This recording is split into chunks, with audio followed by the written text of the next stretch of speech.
everyone! Welcome back again to my channel. So mga kalingap, isang mapagpalang araw na muli. So for today's vlog, eto nga no, grabe, yung sponsor ni Rose Ann, mga kasukay, mga kalingap, talagang galante si Madam. O, diba?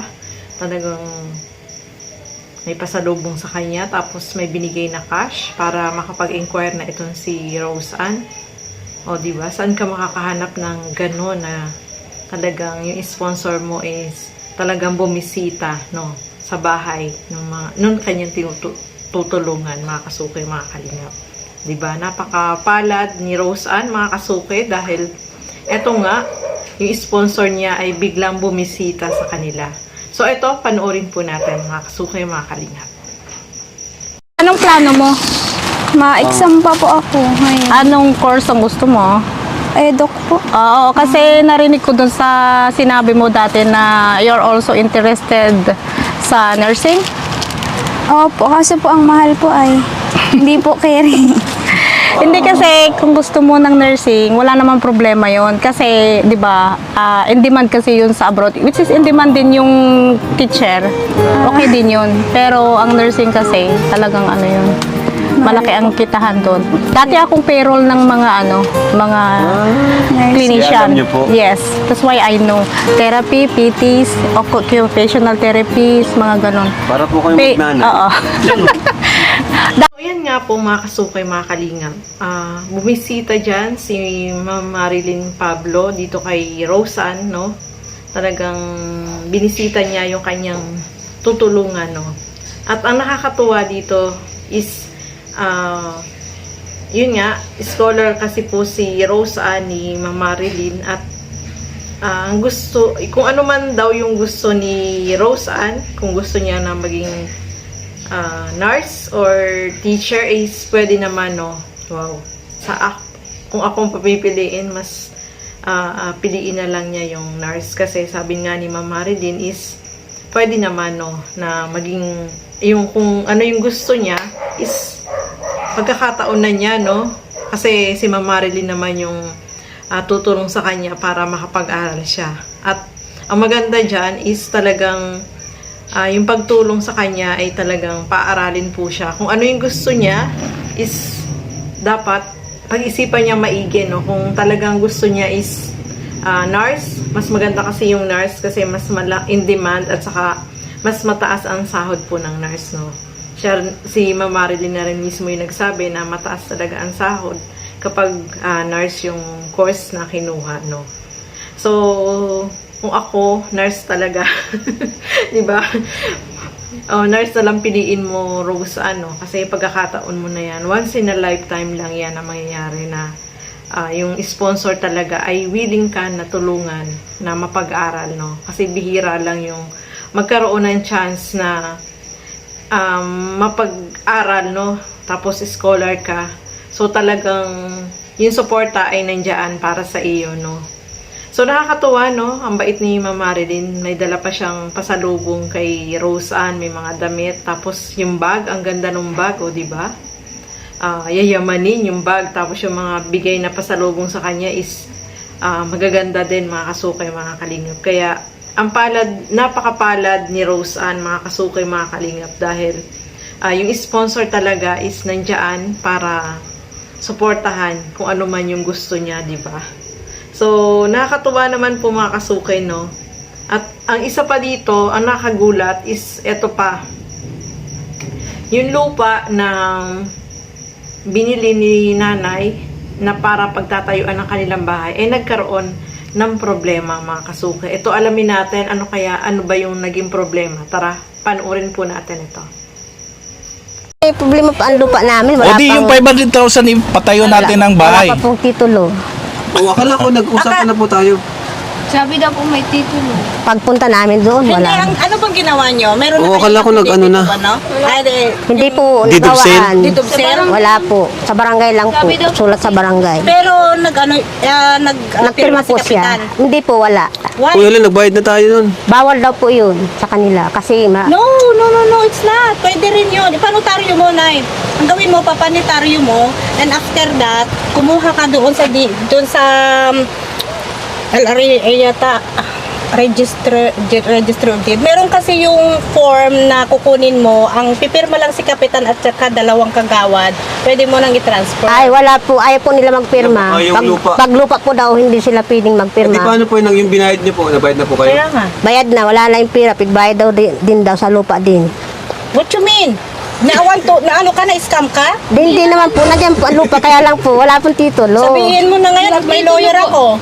Yung titulo po, nasa kapatid. Kapatid pa daw. Hindi pa daw hindi nila Kasi napapahat. ganito yun, mother type. So, yan nga po mga kasukoy, mga kalingap, no?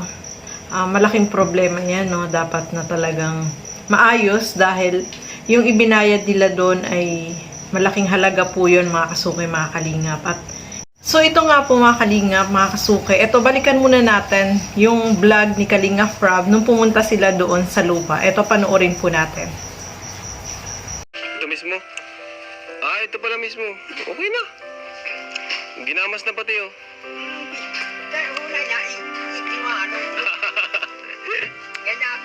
Ito na nga. Ang ganda man. Kasi katalsada yan lang oh.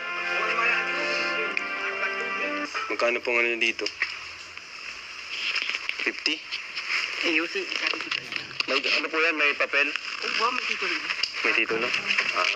Hindi. Sige na. Kita na natin kasi may titulo naman pala. Saka, malaki naman pati. Malaki. Sabi nga niya, kung lang sa dit lang, iinisin nag-igdito sa ko, siya ang makiulay, tayo ang magurang bala. Ikaw ba mo? Ay, sa katay ni, pag inihan niya da, iyo na dating mama niya. Ay, di sabi ko. Galing talaga si, ano, si... Madiskarte po si Rose Ann. Gis for 15, malaki yun. Malaki yan. Kailan po namin maano, yung ano, kailan pa po ba ng kasulatan? O? Ay, kung kamo ko. Sa kami nag, Ay, iwan ko na kay nanay yung pambili, pambayad. ay bahala ka. Nay, iwan ko na sa inyo yung pambayad ha. Ayos, may lupa na sila. Salamat din kay tatay oh. Thank you kay tatay.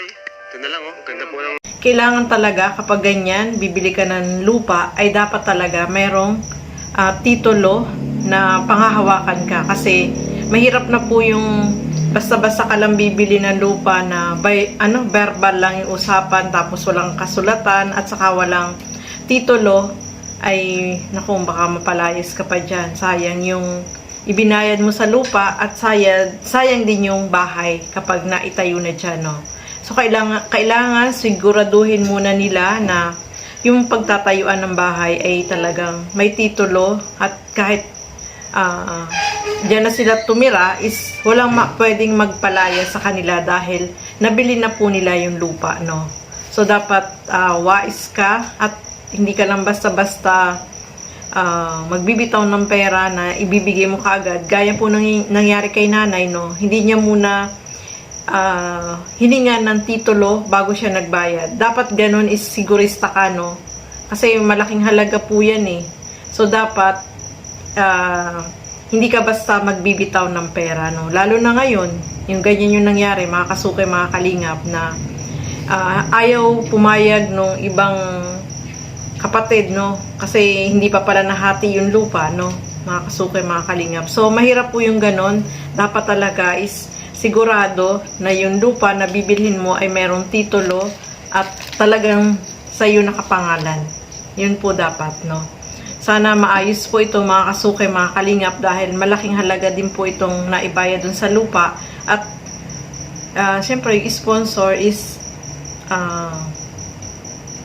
malaki din yung binitawan na pera na ibinigay doon para pambili ng lupa, no? So, sana maayos po ito, mga kasuki, at